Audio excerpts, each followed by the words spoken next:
Hey everyone, welcome to my channel. My name is Missy and this little sweet girl here is Matilda. She is just turned 2 months old, so I'm trying to do some videos on newborn stuff because I have had 2 babies. Not an expert, I'm not a doctor, I'm not any kind of licensed anything. I'm just sharing some of my experience as a mom twice with newborns and that really awkward, awful stage that they go through. So this video I'm going to talk about what I've learned about baby sleeping. So the first 2 weeks everybody kind of talks about are like the hardest, and they're hardest for a couple things. One, you just had a baby. No matter how you had the baby, if you had it vaginally, if you had a C-section, the first 2 weeks at minimum are going to be very exhausting. You just birthed this sweet little baby, and in my opinion, you know, you're healing in multiple different ways, and then you have this little squirmy little baby that screams, sleeps most of the time, is, if you're nursing, on your boob almost like constantly, and then just poops and that's it. And you don't get any, like, there's really no smiling and, like, you know, the little coos and caws that you hear of little babies' sweetness. They haven't gotten to that stage yet. It's just this little, like, screaming, pooping, eating little robot kind of thing. So it is a little challenging and difficult, and the things that I have learned from pregnancy 1 to pregnancy 2 is, if you haven't seen I've done a couple of videos on it where I've talked about the 40 days postpartum book. I'll link both of these below, and then my birth story book, and I talk about with my first pregnancy, I gave birth vaginally at home, and I was up and around. We had visitors, we had overnight visitors, there was people in my house, lots of people holding my baby.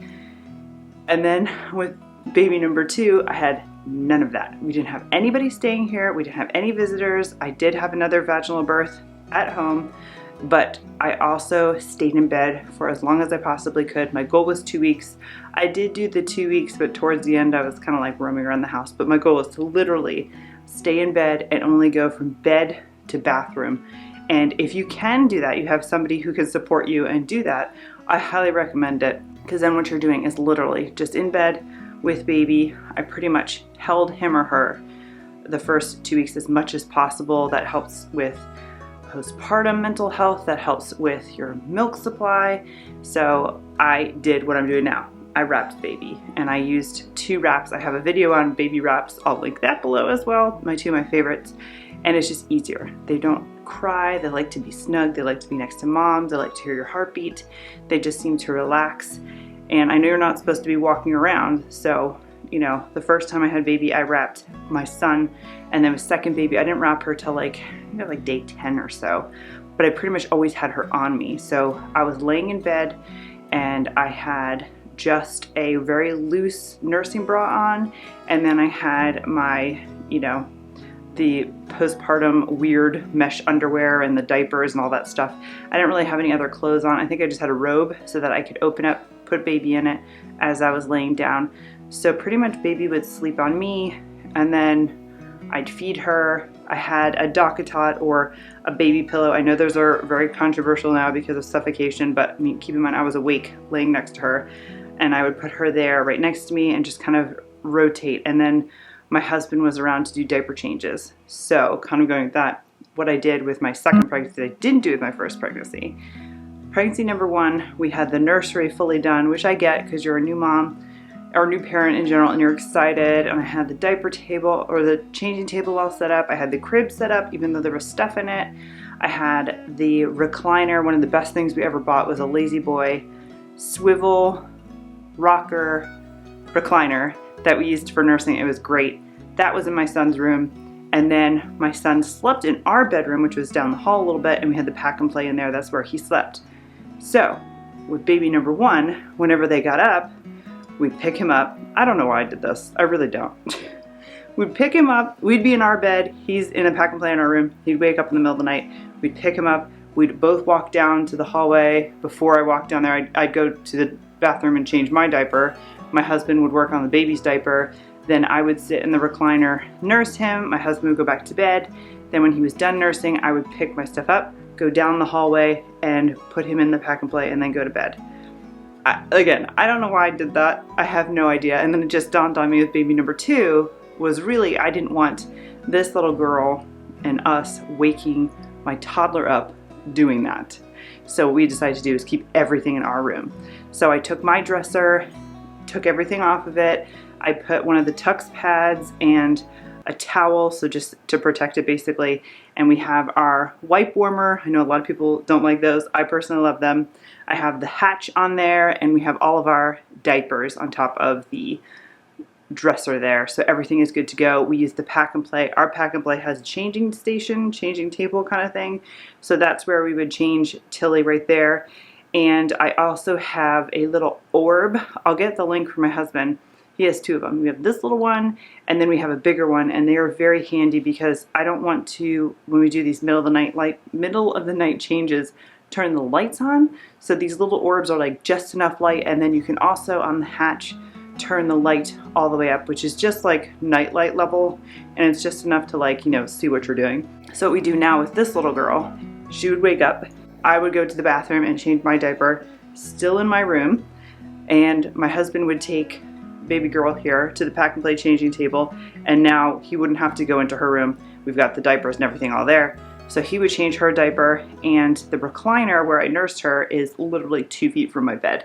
And we also used this very inexpensive bassinet. I got it secondhand from a friend. This was wonderful as well. We haven't actually put her yet in the Pack and Play. She's in this bassinet because it has wheels. We rolled it right up to the bed. We even brought it downstairs a couple times. It's not that expensive. I believe it was around $50 on Amazon. I'll show it to you right here and link it below. So we used that. So I would sit in the recliner, nurse her, still struggled to stay awake, I'm not gonna lie. And then we did swaddling. So I would swaddle her and put her into the bassinet, and that seemed to occupy, is that the right word? Occupy? I don't know if that's the right word. She would be fine with that. And my son was fine with that as well. So we did the swaddling. I know it's another thing, people are like either very pro swaddle or very anti swaddle. Both of my babies swaddled. It makes sense to me, and it kind of goes along with the baby wearing and everything. I feel like babies just like to be snug like this. They're calm. You know, even with the wrap, like I said, I have another video. I keep her in this unless I'm feeding or she's awake and happy, then she's out, you know, playing or sitting in her swinger chair. The second she gets fussy, she goes right in the wrap and she stops being fussy and passes out. So, you know, just my little advice is they like to be snug. So we did swaddling for both babies. It worked very, very well. And I also am actually doing a video on how I swaddle my baby, because with my son, I was horrible at it. So my husband was really good at it, getting him really tight. And then with her, I found a different product and I was able to swaddle her really, really snug. But we just recently stopped swaddling. So we have moved on to the wearable blankets or sleep sacks kind of a thing.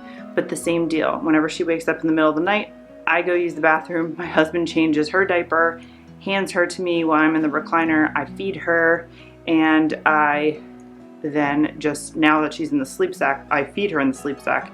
So then I just have to get up and place her in her bassinet. We're going to eventually get rid of the bassinet and just use the Pack and Play. We just, you know, haven't gotten there yet, but that's the plan. The other thing that I can tell you is a lot of people will tell you, oh, sleep when your baby sleeps.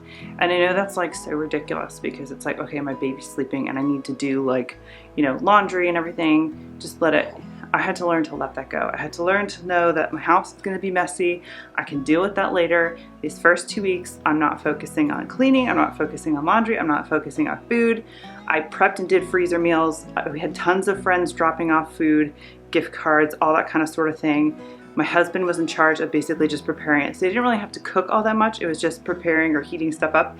And he brought it up to me in bed. So I didn't really leave the bed for that 2 weeks like I was talking about.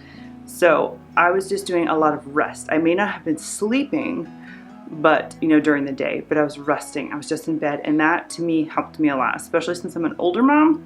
I'm 39 years old when I had this little girl. I mean, I was still relatively active and everything, but just, you know, chillaxing. So I was able to nurse her in bed, watch TV, and, you know, I had that DockATot kind of in the middle. So if I felt the urge to take a nap as well, I could lay her in that and we both fall asleep. And the best thing about newborns, in my opinion, at least my 2 newborns, is they would just sleep all day. And you can easily kind of move them around. You can be loud. It doesn't really bother them. So you can, you know, while you're still resting, lay them in bed and then take a snooze. That's what I did a lot. And it's just basically kind of survival. And you know that it's a very short period. And I know some moms struggle with getting babies to sleep. I am very lucky, and don't fight me in the comments. I have very sleepy babies, so I've never really had that problem, but still, I get up with her every 3 hours. So we've kind of been striving for like 10 o'clock, and then we wake up at, what is that, like 1 a.m., 4 a.m., something like that. We get up like a couple times in the middle of the night, and it is hard. I have pulled my shoulders basically because I'm nursing her, and I think I fall asleep and I like hunch all the way over. So I try to just stay awake a little bit for the 10-15 minutes that I nurse her. And that is another tip I got from my lactation consultant, is don't let them sit on your nipple for like 30-45 minutes.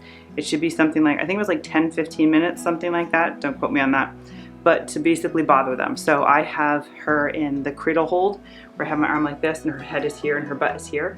So if she stops kind of feeding, I just like, you know, squeeze her leg a little bit, I'll rub her cheek to get her to keep nursing. And if they stay on there, you know, basically you take her finger and delatch them, I guess, whatever, you get them off your boob. You don't want them nursing for a long period of time, because at that point they're just using you as a pacifier, and you need to get rest too. So I only let her nurse for like 10-15 minutes tops, and then I was swaddling her, or now she's the wearable blanket.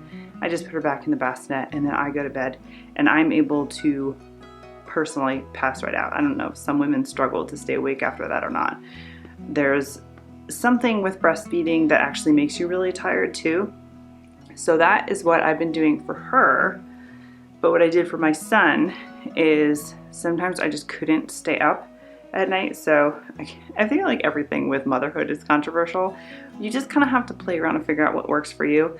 So with my son, when he would get up and I just could not either go down to his room because we had everything set up down there. So Matt would change my son's diaper and I would just bring him into bed with me. So I would lay down like a thin, what are those, the receiving blanket, kind of where like my breastfeeding area was, mostly for spit up. If he spit up in the middle of the night, I could do that instead of cleaning up all my sheets. And I would nurse him and just kind of fall asleep. There are tons of resources out there on how to, is it co-sleeping? Is that what the actual term is? How to do it safely. I personally never felt like my son was in danger, especially when they're little and they don't move. When he got older, I actually got like a toddler baby gate on the side of my bed that we'd flip up just in the case that he'd roll out of bed or something. He never even came close. I will say though, when I co-sleep, I didn't want to do that primarily. I did it when I knew I didn't want to sit in his room and nurse, because I didn't completely fall asleep when he was in bed with us. Like I was kind of like, you know, just trying to figure out where he was. Is he okay? So I preferred not to co-sleep because I slept better, but it was definitely easier to just kind of lay there, let him nurse. I would be on my side and then I would just fall asleep. And a tip I got when I first wanted to do this, I'm kind of larger chested, and I was telling my midwife that it was just like, I don't even know how that was going to work because my breasts are kind of large. Like if I lay on my side, I don't even think he has like good access.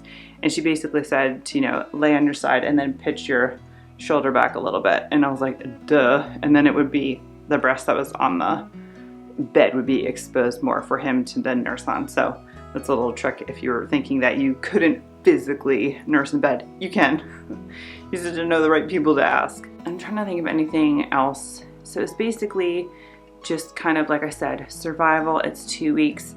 I know for me, I kind of get in this mindset of like, okay, this is my daily routine now. And then babies love to mix it up and they throw it. For example, I need time to edit videos. My laptop is really, really old and has to be plugged into the wall. So I can't float around the house with my laptop. I wish I could. So for the longest time, I used to do my editing while my son napped. Well, now I have 2 babies. So then I was doing it at night. We put my son to bed at 7, put her to bed at 7, and I wouldn't have to feed her for another 2 to 3 hours. I would edit then. Now she's going through this witching hour phase. When I feed her at 7 to the next time, she's like possibly screaming her head off. So I can't edit then. And then I was doing it where in the morning, I'd wake up, feed her at like 6 a.m. My son doesn't get up till like 7:38. So I'd put her back down, I'd run downstairs and edit.